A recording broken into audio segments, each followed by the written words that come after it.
Hi everybody, I'm Mr. Hayes. Welcome to Hayes' World of Math. I teach math here at Community High School in West Chicago, and we are going to go through an AP FRAPI question.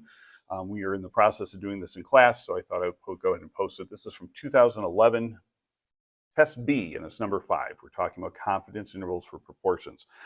Before I forget, down below, in addition to liking, subscribing, and commenting, and all that other stuff, I'm going to put links to the scripts that I use for this. I give these to my students so that they've got it down, so they don't have to go looking through their notes. As you can tell, I even laminate it for them just for fun. I've got two different versions. I have the one that we're currently using, the 4C method. I also have the state plan do one, and I'll post that one down there as well. So feel free to download that for yourselves. This question here is flu vaccine in the shortage in the United States. It's believed that 45% of vaccine eligible people received the flu. They give us a random sample. They give us a report, say how many of those people had gotten vaccinated. So we're going to try to see if it works. We're supposed to construct a 99% confidence interval here for proportion. So make sure you look at that so you know which one to go through and follow. And then after that, we're going to comment to see whether or not that 45% belief is actually true. The other thing to tip off here is we have that, and it does say it is a random sample of 2,350 people. So I don't do this enough. I do like breaking these things down into groups of 4, regardless of which method that you're doing. I think it organizes it nicely and it tends to use the pace better. So for the first part here, the first C that we're talking about is choose. So we're going to choose a one sample, because we only have one sample, Z interval, YZ, because we're doing it for proportions. And we're going to do it at the 99% confidence level. So you need to state both of those. And we do also need to state that P is the true proportion of vaccine eligible people who did indeed receive the vaccine. And I did made a little bit note over here that our P hat is 41.6%. Okay, so that's the first C is choose. And again, obviously pause wherever you need to. And remember on YouTube, you can zoom in, which may also be helpful. So over here, the next one is going to be checking. We need to check the 3 conditions. We need to check to see if it's random, so we can take our findings and see if it works for the population, in which case this does. It says it's a random sample. We need to check the 10% rule to see that it's independent, so we don't have to worry about changing the proportion. We can just use the standard one there. We do. It's 2,350 is definitely less than 1/10 of all. Now, technically, I should probably write down all vaccine eligible Americans, but this should work. And then the last part is I need to check normalcy, so I can use the normal curve and we can use z-scores. And so that's going to be through large counts, n times p and n times 1 minus p. As you can see here, I get 2 groups of 978 and 1,372. Both of those are larger than 10. So I can go through and use normal curves for this, or a normal distribution, excuse me. Then from there, we're going to go up to calculate. And I trust the people who I know who've read for this. You're going to put down just the general form, the point estimate plus or minus margin of error. And again, that also helps you kind of get that not beaten into your skull, solidified in your skull. P hat plus or minus Z star times the standard error. And then we're going to plug in all the numbers. So that's what is right here. It is a little cramped. I apologize for that.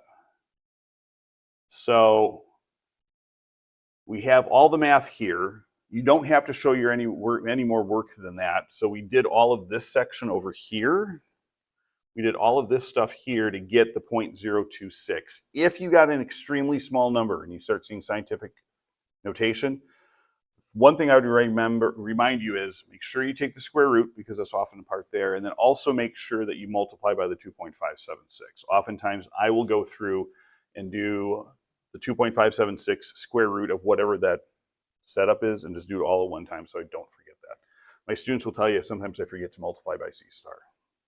And then from there, I'm going to calculate out. So we have a confidence interval somewhere between 0.390 and a proportion of 0.442. So we're just short of that 45% goal.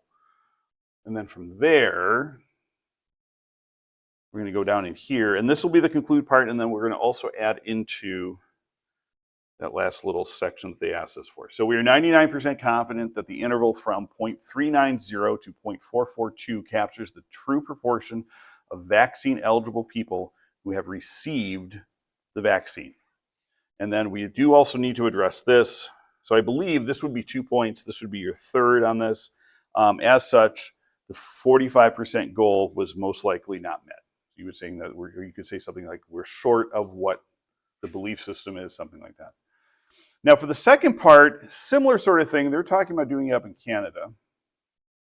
And so they want to make sure they survey enough people so they can be plus or minus 2%. So it's really, really solid. So the first thing's to here, so you're going to be solving for n.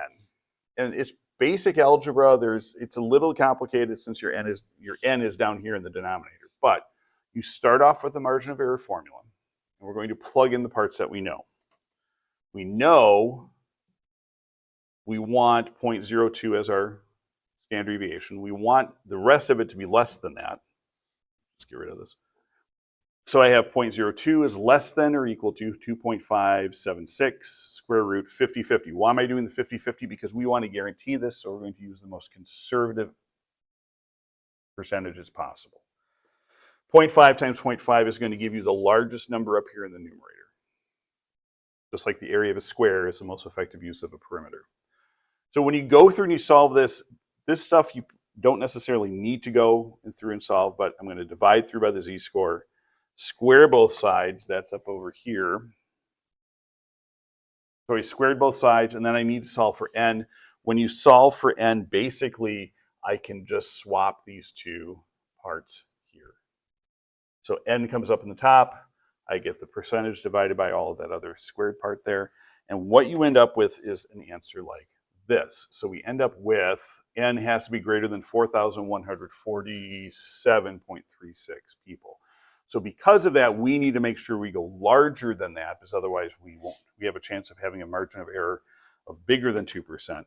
And so because of that, our final answer would say the sample should contain 4,148 people. I'm going to throw up over here some of the other crappy questions that come and cover all of the inference stuff. So hopefully you'll find that helpful, and I will see you next time. Bye.